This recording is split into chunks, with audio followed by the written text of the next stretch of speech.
Hey guys, welcome to another video, and in this video we are gonna talk about the Maruti Misano concept.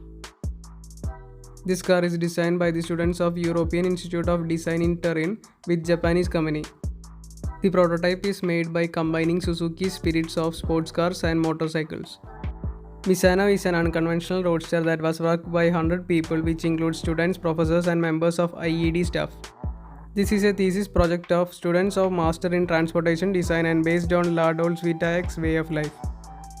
The Maruti Misano is controlled and driven by a handlebar that is similar to a motorcycle.